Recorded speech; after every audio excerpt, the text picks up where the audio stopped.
Welcome into the Ravens Rundown, brought to you by Prize Picks. I'm your host, Joey Petersen, and this morning we're going to talk about a new update with Zay Flowers that comes from ESPN Ravens insider Jamison Hensley, who wrote this week that it wouldn't be surprising if Flowers and the Ravens reach an extension before the start of the season, which is exactly what happened with safety Kyle Hamilton last year. Flowers wants to stay, saying he would like to play his entire career in Baltimore. General Manager Eric DeCosta believes it's important to keep Flowers, who has developed into a leader on the offense. And I don't know if it feels this way to you guys, but it feels this way to me. It is so clear that the Baltimore Ravens should make this move, they need to make this move, and that they would be better off in making this move. Like, not only does he bring you great things on the field with his play, his connection out there with Lamar Jackson, but everybody in this organization absolutely loves him. This was from an article from Jeff Zreback a couple of months ago, where these are all quotes from people inside the building. He's a legitimate playmaker. He's tough to cover. They love the fact that he's only missed one game through 3 seasons at that size, at that position. He's one of Lamar Jackson's closest friends, and he's one of the hardest working players. Then you add that into the fact that each and every year, statistically, he has improved, added 200 yards a season from his rookie year up until now, eclipsing 1,200 yards last year, with Lamar Jackson being hurt 4 out of the 17 games. And actually, really, being hurt for 14 out of the 17 games, but not even playing in 4 out of the 17. You've seen him become more important in this offense. Every single year, his targets have gone up. Rookie season, he had 23.6% of this team's targets. 2024, that went up to 24.5, just under a quarter. Last year, he was at almost 30% of targets went to number 4. Now, the question is, we've already talked, okay, this is a guy who should get paid. The next question you got to ask then is, how much do you pay him? And that's what's going to take this thing a long time to get ironed out, figured out, and eventually signed. Hey, 1 like equals 1 touchdown for Zay in 2026. So make sure, if you have not yet, get down below, hit that thumbs up button if you want to see him reach pay dirt time and time again this next season. Now, this is where things get really, really tricky, as they usually do. But if you remember, Jackson Smith-Njigba signed a contract extension with the Seattle Seahawks that absolutely broke the market in terms of wide receivers, getting $42.15 million a year. The rest of the top 5 outside of him, Jamar Chase at 40, Drake London at 35, Justin Jefferson at 35, and CeeDee Lamb then at 34. You look back to 2026 as a whole, Jackson Smith-Njigba, of course, earned that deal, 119 catches, 1,793 yards. And the thing about JSN is he and Zay were in the same draft. And second was Puka with 1,715, Pickens with 1,400, Jamar with 1,400, Amon-Ra with 1,400, Zay Flowers in 6th when it comes to receiving yards at 1,200. But this is the thing that really shows Zay's importance. This is receiving yards share. So what percentage of the Ravens' receiving yards in totality went to Zay Flowers? He had 37% of his team's share. He was second most of all wide receivers that would qualify in the stat behind Jackson Smith-Njigba. That means, from a technical standpoint, he is more valuable over the wide receivers behind him than guys like Jamar, Puka, Pickens, Amon-Ra, St. Brown. He's only behind JSN in that number. Look, Zay is as important to the Ravens offense as any other wide receiver in the National Football League is to theirs. Lamar Jackson says it himself. He said it just about a couple of weeks ago. He said, look, we love Zay. We need Zay. His value is out of this world. That's what I'd say.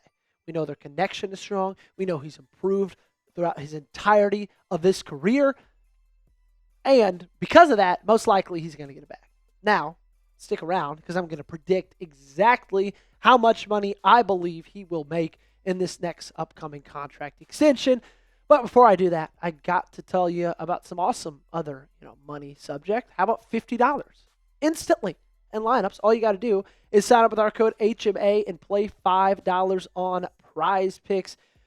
I love a lot of things about the Prize Picks app. One thing I really love about it is it's called the new social feeds feature. You could share Prize Picks with your friends and copy lineups with a single click. You can actually go ahead and follow me on the app at jpeterson8 to see all my lineups, like this lineup I had rocking yesterday.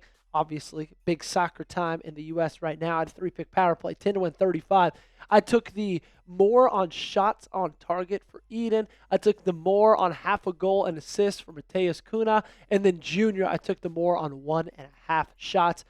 They got new Prize Picks projections every single day, new opportunities to win money every single day. So, new users, download the Prize Picks app today and use code HMA when you play your first $5 lineup to receive $50 in lineups. That's code HMA when you play your first $5 lineup to get an extra $50 in lineups with Prize Picks. Clickable link to download the app is in the comments and the description of today's video.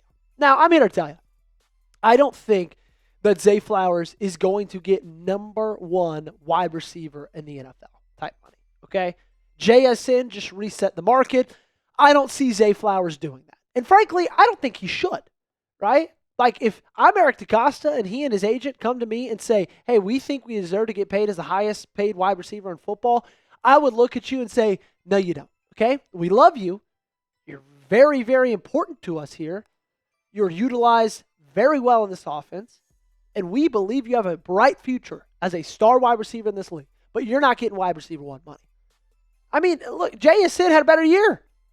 JSN put up 1,700 yards. That was 500 more than Zay Flowers. He deserves to get paid, but he doesn't deserve to get paid at that rate. So that extension for JSN happened somewhere around, I think, April or May. And then, just a couple of weeks ago, 3 to be exact, a little bit more than that, Drake London did Zay Flowers a massive solid as he signed a 4-year, $141 million extension with $100 million guaranteed. If you do the quick math right there, like we showed you a lot, that's over $35 million a year for Drake London. A guy who last year went for under 1,000 yards. Now, his best season was in 2024. He had 100 catches, 1,271 yards through the air, 9 touchdowns. But 2023, 16 games played, 900 yards. 2022, 17 games played, 866 yards. And I'm here to tell you, I don't think it's crazy to say that Zay Flowers is going to get at least as much as Drake London got and probably more than Drake London got. Like, Drake signing that contract was the best thing to ever happen to Flowers and his agent. My projection for him, 4 years, $150 million total. That averages out to $37.5 million a year. That makes him the third highest paid wide receiver behind Jackson Smith and Jigba, behind Jamar Chase, and $110 million guaranteed. And I know a lot of you guys are going to see that contract. You're going to think it's insane. You're going to say, how can he be paid more than CD? How can he be paid more than Justin Jefferson? Guys, that's just the nature of the game. That's the nature of how these contracts work. It's all just on a timing basis. And at the time, those guys' deals, they're a few years in. He needs a new one. So he's going to be able to argue to be a very highly paid wide receiver. Would you sign that exact contract? Give me a yes or a no down below in the comment section. 4 years, $37.5 million a year. If you were EDC, would you sign the dotted line? Let me know your answer down below. And this is kind of where this all started from the very beginning.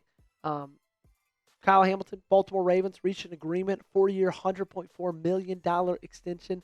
That happened, right before the season last year. And so I think a similar type thing is going to happen this year, where it's going to happen towards the end of preseason, right? I think right around roster cutdown day.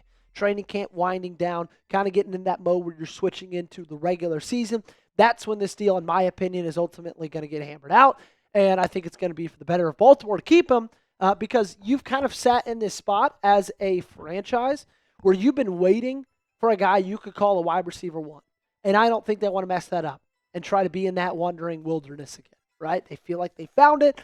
Now we'll see if they ultimately did and see if they pay him as such. All right, that's going to do it for today's show. Thanks so much for spending a little bit of time with us. Follow me on socials at J Petersen or Joey Petersen8 on Twitter and on Instagram. Make sure you subscribe to the channel as well. Daily content only on your Baltimore Ravens right here on the Ravens Rundown.